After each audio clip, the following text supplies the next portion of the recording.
Bonjour, bienvenue à la mini-leçon d'aujourd'hui sur la qualité de la documentation. Nous l'avons conçue courte pour que vous gagniez du temps tout en maximisant l'apprentissage.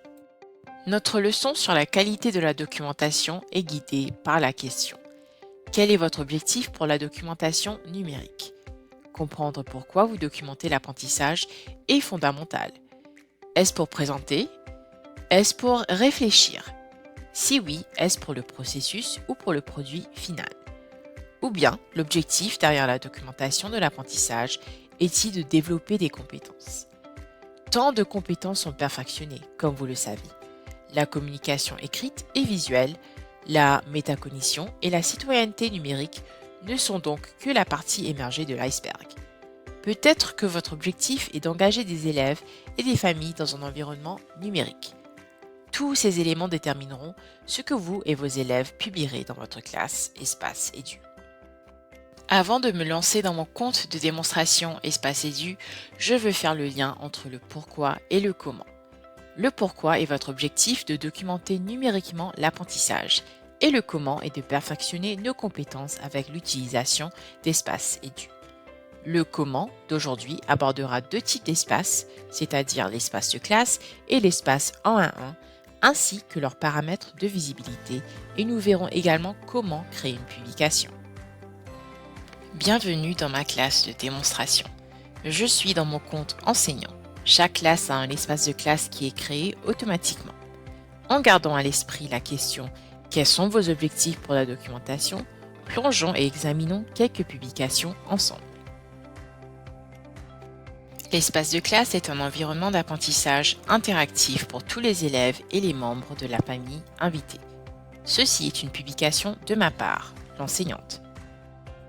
Je voulais communiquer une expérience d'apprentissage avec les familles en présentant mes élèves en train de s'amuser lors d'une sortie scolaire. Ma publication comprend donc des photos de l'expérience. En tant qu'enseignante, je voulais aussi que mes élèves s'engagent en réfléchissant à un moment préféré. Ma publication est donc accompagnée d'une consigne.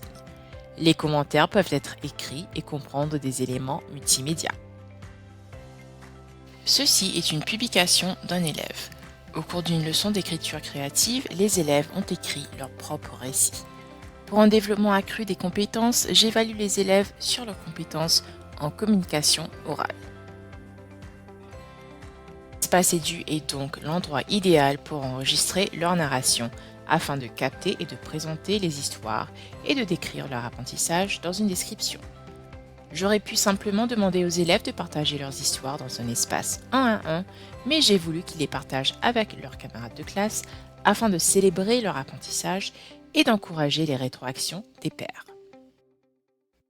J'ai des paramètres de visibilité très ouverts, mais selon votre objectif, l'âge de vos élèves et votre propre pratique pédagogique, vous pourriez choisir de limiter votre audience.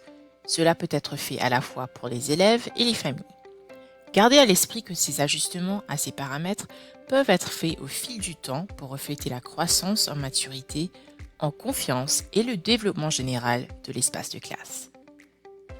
En tant qu'enseignante, j'ai la possibilité, lors de la création d'une publication dans l'espace de classe, de l'attribuer à un seul élève, à plusieurs élèves ou même à l'ensemble de la classe.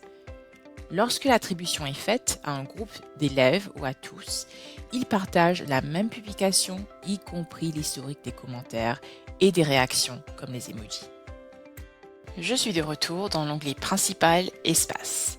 Ici, vous pouvez voir que j'ai plusieurs espaces en 1-1 qui sont des environnements d'apprentissage privés, voire personnels, entre l'élève, l'enseignant et les membres de la famille invitée. Un espace en 1-1 est créé par l'enseignant en cliquant sur le bouton bleu plus créer. Je suis actuellement dans le compte d'un élève dans un espace en 1-1. Dans cette publication, Méline s'engage avec le processus de conception. Sa publication sert à montrer les traces de son processus ainsi qu'à réfléchir à ses choix. Son processus est capturé ainsi que les commentaires de son enseignant qui peuvent guider les prochaines étapes.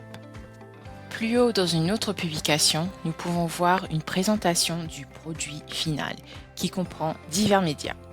Oui, sa description écrite est courte, mais en valorisant l'autonomie de l'élève, je permets à Méline de contribuer comme elle le souhaite. Qu'il s'agisse de photos, de vidéos, d'enregistrements vocaux ou de textes. J'ai non seulement évalué le travail, mais j'ai aussi partagé mes retours. Méline, quant à elle, réfléchit à ce qu'elle ferait différemment la prochaine fois. Et sa mère en est fière.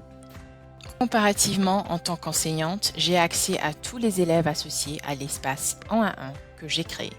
Lorsque je crée une publication, je peux la partager avec un ou plusieurs élèves ou avec l'ensemble de la classe.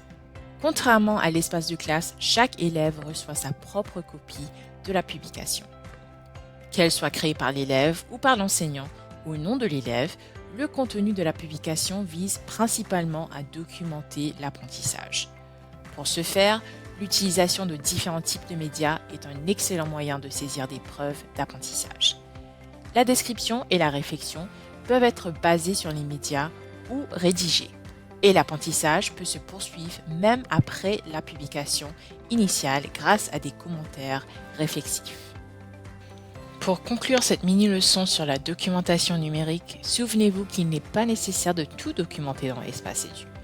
Une documentation excessive pourrait être contre-productive et réduire votre impact. Concentrez-vous plutôt sur votre objectif principal, qu'il s'agisse de présenter des travaux, de faciliter la réflexion et la rétroaction, de développer des compétences ou de stimuler l'engagement. Cette approche vous permettra de maximiser l'efficacité de votre communication et de votre planification tout en gérant votre temps de manière optimale. Par ailleurs, maintenir une certaine régularité dans vos publications est essentiel, surtout si vous visez un impact sur le développement des élèves et l'engagement des familles dans l'apprentissage. Merci de votre temps. Pour toute question, n'hésitez pas à contacter notre équipe de soutien à bonjour@commercial.spaceusedu.com ou à visiter notre site web pour plus de ressources.